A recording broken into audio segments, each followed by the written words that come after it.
Fadlu asilete ujanja. Yanga hawana pressure. Simba yeye ndio ana pressure kwa sababu atakuwa amefungwa mara ya pili mfululizo.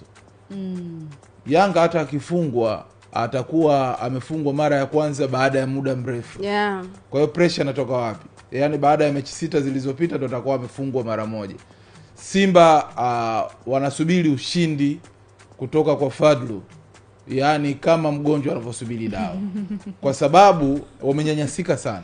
Yeah. Wao yani wako under pressure. Unafungwa mara ya 6 mfululizo na mtani. Yaani umeua dabi. Na wanapofungwa Simba Adela wanakuwa wamebadilisha vikosi mara kadhaa au makocha.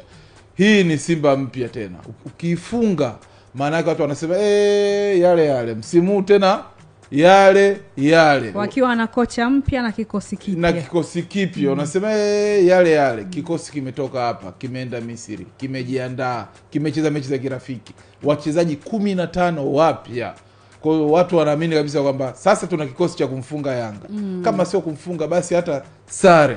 Unafungwa mara ya 6 unafikiri nani atakuelewa. Alafu Simba na Yanga mimi nawajua Adela. Wao kumfukuza kocha kwa sababu ya mechi ambayo haina maana.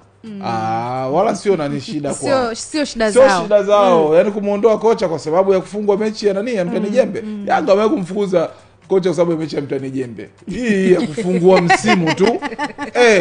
Yaani wala sio shida zao. Watu watamuuliza maswali magumu Fadlu. Wachezaji umechagua wewe wengi waje. Sijui nini kila kitu. Alafu tena tunafungwa mara ya 6 mfululizo. Haiwezekani. Makocha wote wako under pressure. Hata kocha wa Yanga kweli yuko under pressure, lakini siniambie kama Fadlu yuko under pressure. Kocha wa Yanga yuko under pressure kwamba endeleza kile ambacho tunawafanyia Simba. Kocha wengine yao. Kocha wa Yanga naye yuko kwenye hiyo pressure kwamba kile tunachofanya Simba, lakini kwa Fadlu imezidi.